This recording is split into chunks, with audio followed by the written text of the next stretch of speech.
अस्सलाम वालेकुम दोस्तों, उम्मीद करता हूँ आप लोग खैरियत से होंगे। तो चले अपने टॉपिक की तरफ बढ़ते हैं। दोस्तों, अगर आप आज भी ये समझते हैं कि ईरान की एयरफोर्स 1970 की पुरानी टेक्नोलॉजी पर चल रही है तो शायद आपने फ़िज़ाओं में बदलते हुए तेवर नहीं देखे। आज का ईरान सिर्फ दिफा नहीं कर रहा बल्कि उसने USA कैरियर स्ट्राइक ग्रुप और रीजनल बेसिस के लिए एक ऐसी डेथ ट्रैप तैयार कर ली है जिससे निकलना नामुमकिन लगता है। रशिया Su-35 की आमद और हज़ारों सुसाइड ड्रोन ने मिडल ईस्ट के आसमानों को दुश्मन के लिए एक कब्रिस्तान बना दिया है। दोस्तों, ईरान का असली गरूर उसकी मिसाइल ताकत है। ईरान मिडल ईस्ट का सबसे बड़ा और सबसे ज़्यादा डाइवर्स मिसाइल हथियार रखता है।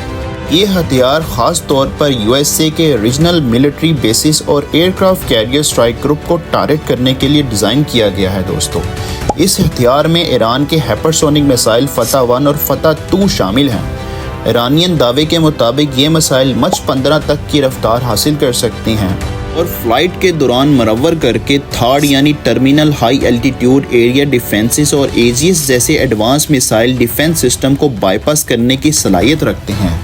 दोस्तों, मीडियम रेंज बैलिस्टिक मिसाइल में खुरमशार 4 ईरान का सबसे एडवांस सिस्टम समझा जाता है।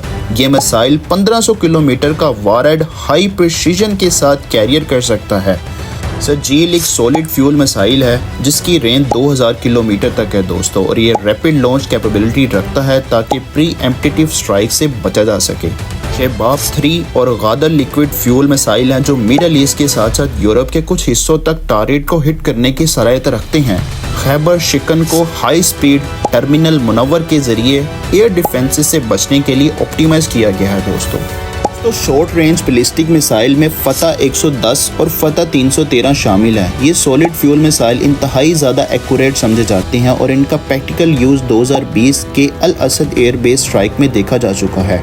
जुल्फ़िकार एक लॉन्ग रेंज मिसाइल है जिसमें डिटैचेबल वारहेड होते हैं जो इंटरसेप्शंस को मुश्किल बना देता है। कासिम 1 एक फिनलेस मिसाइल है जो रडार पर ट्रैक करना काफ़ी मुश्किल होता है। दोस्तों, ईरान अपनी स्ट्रेटजी में ड्रोन वर्म का इस्तेमाल भी करते हैं ताकि एडवांस एयर सिस्टम को कंफ्यूज किया जा सके। दोस्तों, ड्रोन्स में शाहिद 136 और शाहिद 131 हैं जो रीजनल कन्फ्लिक्ट में फिक्स टारगेट को हिट करने के लिए यूज़ किए जाते हैं। रैश 2 एक बड़ा सुसाइड ड्रोन जो ख़ास तौर पर डास सिस्टम और क्रिटिकल इंफ्रास्ट्रक्चर को निशाना बनाने के लिए डिज़ाइन किया गया है। दोस्तों, जसूस ड्रोन में शाहिद 129 और शाहिद 149 गज़ा शामिल हैं जिन्हें अक्सर USA MQ-1 प्रीडेटर और MQ-9 रिपर के मुकाबले का समझा जाता है।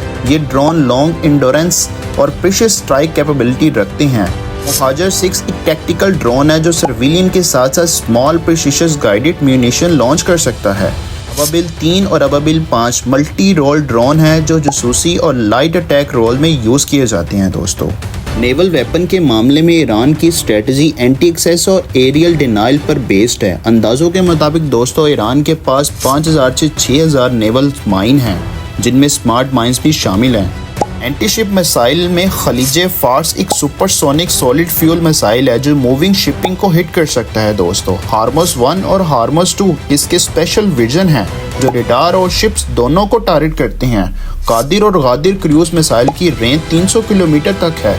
ये शॉर्ट बेस मोबाइल लॉन्चर से फायर होती हैं। नसर 1 short range missile fast boat के स्वाम अटैक के लिए यूज़ होता है। दोस्तों, समुंदर के नीचे गादिर क्लास की खामोश सबमरीन और समुंदर के ऊपर केमिकल स्पीड बोट दुश्मन के लिए एक नाइटमेयर हैं। दोस्तों, 2026 का सबसे बड़ा बदलाव सुखाई Su-35 फ्लैंकर E है। रशिया से मिलने वाली ये 4+ जनरेशन जेट ईरान को वो फ़ज़ाए बदतरी देता है जो पहले कभी नहीं थी। इनमें लगे R-37M मिसाइल दुश्मन को उसे रडार की हद से बाहर ही मार देता है और पुराने टॉमकैट F-14 अब भी स्काई किंग्स हैं क्योंकि उनमें लगे फकूर 90 मिसाइल्स हैं जो 150 किलोमीटर दूर खड़े अवेक्स को निशाना बना सकते हैं। ईरान ने अपनी ज़मीन को एक किला बना दिया है। दोस्तों, बवर 373 उनका वो निज़ाम है जिसे वो रशिया S-400 के बराबर इकरार देता है। ये सिस्टम F-35 और F-22 जैसे स्टेल्थ जहाज़ों को ट्रैक करने के लिए डिज़ाइन किया गया है। इसके साथ खोर्डेड 15 और तलाश मिलकर एक ऐसी मल्टी लेयर शील्ड बनाते हैं जिसे तोड़ना किसी भी एयरफोर्स के लिए आसान नहीं होगा। MiG-29 ज़्यादातर तेहरान की पॉइंट डिफेंस के लिए यूज़ होता है। अपग्रेड के बाद ये नसर-1 एंटी-शिप मिसाइल कैरी करता है और कन्फ्लिक्ट में सीक्रेट मिशन या USA कैरियर स्ट्राइक ग्रुप पर हमले के लिए यूज़ होता है दोस्तों। Su-24M के ईरान का main long range strike bomber है जो हैवी लेज़र गाइडेड बॉम्ब्स और KS-58 एंटी रेडिएशन मिसाइल के जरिए इनिमी रडार सिस्टम को निशाना बनाता है। पुराना होने के बावजूद F-4 फैंटम 2 अभी भी वर्क हॉर्स है और कादिर और नसर की एंटी शिप मिसाइल के साथ स्ट्रेट ऑफ हार्मोन्स में सीरियस थ्रेट बनाए रखता है दोस्तों। हेलीकॉप्टर की बात करें तो हेलीकॉप्टर में Mi-28NE नाइट हंटर शामिल है जो अर्लियर 2026 में रशिया से मिले और day night anti tank mission के लिए बनाया गया है।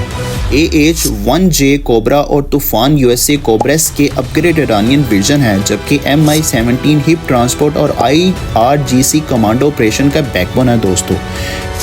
P-3F Orion long range maritime petrol करता है, USA कैरियर ट्रैक करता है और शोर बेस मिसाइल को गाइडेड करता है। बोइंग 707 टैंकर F-14 और Su-24 की रेंज बढ़ाता है और वार में हाई वैल्यू टारगेट होते हैं दोस्तों। 1176 ईरान को हैवी ट्रांसपोर्ट एयरक्राफ्ट है जो ट्रॉप और लॉजिस्टिक को rapidly region access of resistant front तक पहुंचाता है। दोस्तों, ईरान की ये तैयारी बताती है वो किसी बड़ी जंग के लिए मुकम्मल तौर पर तैयार है। आज का ईरान 1970 का ईरान नहीं है। उन्होंने टेक्नोलॉजी को रिवर्स इंजीनियरिंग किया है, उसे अपनी ज़रूरत के मुताबिक ढाला है और आज वो दुनिया की सुपर पावर की आंखों में आंखें डालकर बात कर रहे हैं। तो दोस्तों, आज की वीडियो की एनालिसिस बस यहाँ तक की थी। उम्मीद करता हूँ आपको वीडियो पसंद आई होगी तो लाजमी लाइक करेगा, अपने दोस्तों के साथ शेयर करेगा, चैनल को सब्सक्राइब करेगा। मिलती है अगली वीडियो में, तब तक के लिए अल्लाह हाफिज़।